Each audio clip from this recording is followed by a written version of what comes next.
Buenas tardes, chavales. Os traigo un vídeo de repaso para revisar algunos de los conceptos del curso pasado, de manera que este año podamos llevarlo de la mejor manera posible. Entonces, en este vamos a revisar algunos conceptos de composición centesimal, fórmula empírica, fórmula molecular, etcétera. Entonces, lo primero que vamos a repasar es la masa molar de un compuesto.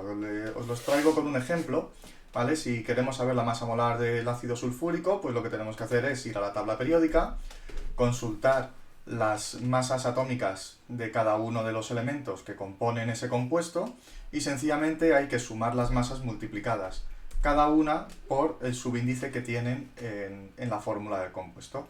En este caso, el ácido sulfúrico pues tendría 98,04 gramos por mol. Que no se extrañe si algunas veces en las masas atómicas promedio no aparecen las unidades. Esto es porque las podéis entender de varias maneras. Las podéis entender como masas molares, en gramos por mol, las podéis entender como masas atómicas, como medidas en UMAS, o las podéis entender también como masas atómicas relativas.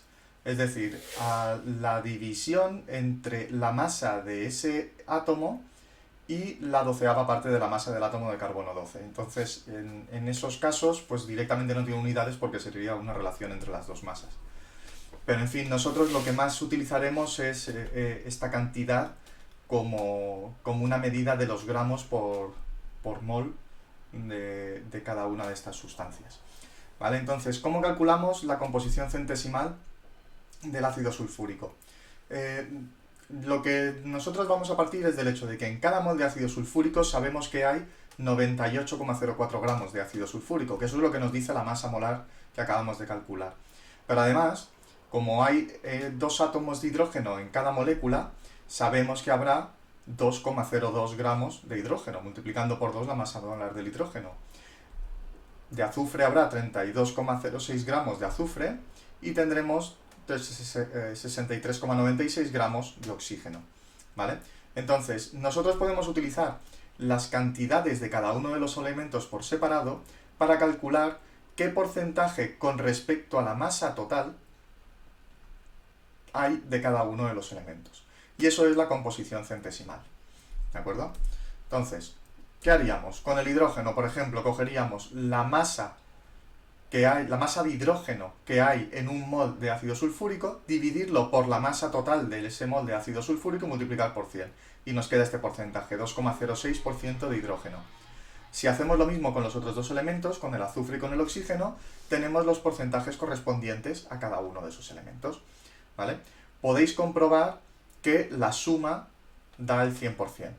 Hay algunas veces que por culpa del redondeo no es exacta la suma, ¿vale? A lo mejor da 99,98 o 100,01, pero eso suelen ser cuestiones de redondeo, ¿vale? De forma aproximada tiene que dar el 100%. ¿De acuerdo? Esto sería el cálculo de la composición centesimal, pero lo habitual es que lo utilicemos al contrario, que nosotros seamos capaces de conocer de alguna forma la composición centesimal de una sustancia y podemos aprovechar eso para calcular la fórmula de esa sustancia. Entonces, lo primero que vamos a ver es cómo calcular la fórmula empírica de un compuesto. Entonces, supongamos que tenemos un compuesto y sabemos que el 27% de ese compuesto es de potasio, el 35% es cromo y el 38% es oxígeno. ¿Vale? Estos porcentajes al final lo que nos están diciendo es que de cada 100 gramos del compuesto tenemos 27 gramos de potasio, ¿vale? Eso sería lo que nos diría este primer porcentaje. Utilizando la masa molar del potasio de la tabla periódica sacaríamos que es 39,1 gramos por cada mol y con este factor de conversión nosotros podemos saber en un mol de este compuesto cuántos moles de potasio hay, en este caso 0,69 moles. Podemos hacer lo mismo con los otros dos porcentajes y sacaríamos que tenemos 0,67 moles de cromo y 2,37 moles de oxígeno. ¿De acuerdo? Ahora, el siguiente paso sería coger y dividir todas estas cantidades por la más pequeña de todas ellas, que es la del cromo. ¿De acuerdo? Entonces, si lo dividimos todo entre el número de moles de cromo que tenemos en esos 100 gramos, tenemos que, obviamente, para el cromo, como hay que dividir entre la misma cantidad, pues eso va a ser exactamente 1. En los otros, lo habitual es que no salga exacto, entonces tenemos que tratar de aproximarlo un poquito, ¿vale? Para el potasio sale también aproximadamente 1 y para el oxígeno sale aproximadamente 3,5, ¿vale? ¿Qué hacemos ahora con estas cantidades? Pues de esos números son los que nos van a dar los coeficientes, ¿vale? Los subíndices en la fórmula empírica del compuesto.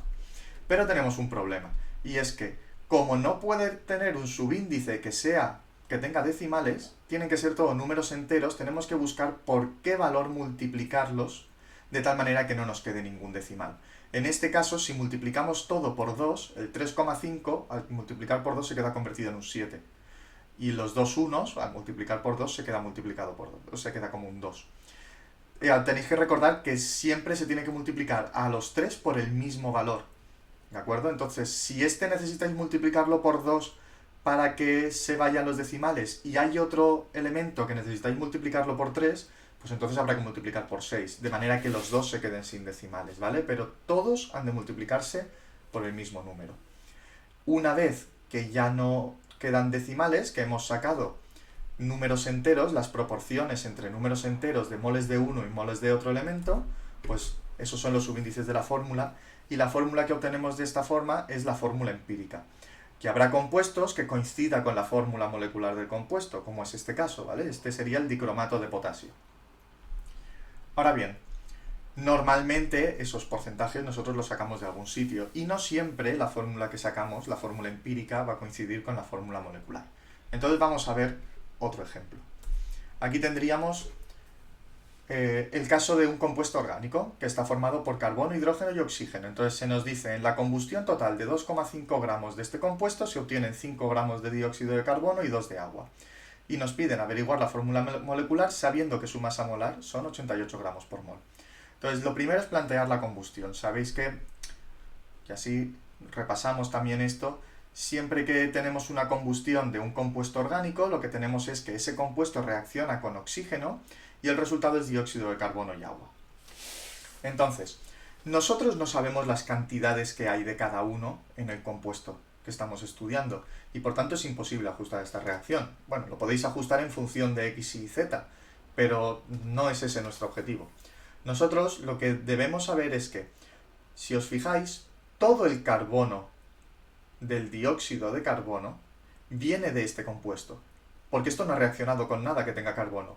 Del mismo modo, todo el hidrógeno del agua viene del compuesto orgánico, ¿vale? Sin embargo, el oxígeno, no podemos fiarnos de las cantidades de oxígeno que haya en el dióxido de carbono y en el agua, porque este compuesto está reaccionando con algo de oxígeno. Entonces, el oxígeno que viene, que nos aparece en estos dos, va a venir parte de este compuesto y parte de este otro. Entonces, lo que sí que podemos hacer es utilizar la cantidad de carbono que hay en el CO2 y la cantidad de hidrógeno que hay en el agua para saber cuánto carbono y cuánto hidrógeno había en este compuesto. Y eso es lo que vamos a hacer, ¿vale? A partir del dióxido de carbono obtenemos la masa de carbono. Entonces, calculamos la masa molar del dióxido de carbono, igual que hemos explicado al principio, sumando las masas de cada uno de los elementos multiplicados por los subíndices, nos sale 44 gramos por mol. Entonces, partimos de los 5 gramos de dióxido de carbono y vamos a utilizar esto como factor de conversión, porque sabemos que en cada mol de dióxido de carbono, que tiene 44 gramos, 12 de esos 44 gramos son de carbono. ¿Por qué? Porque tenemos que el carbono tiene como subíndice un 1, y la masa molar del carbono es 12. Entonces, en un mol sabemos que de cada 44 gramos de dióxido de carbono, 12 son de carbono. Utilizando esto como factor de conversión encontramos que hay 1,36 gramos de carbono en ese dióxido de carbono. Y este carbono, como hemos dicho antes, viene todo del compuesto orgánico. Si hacemos lo mismo con el hidrógeno, ¿vale? Sacamos la masa molar del agua, es 18 gramos por mol.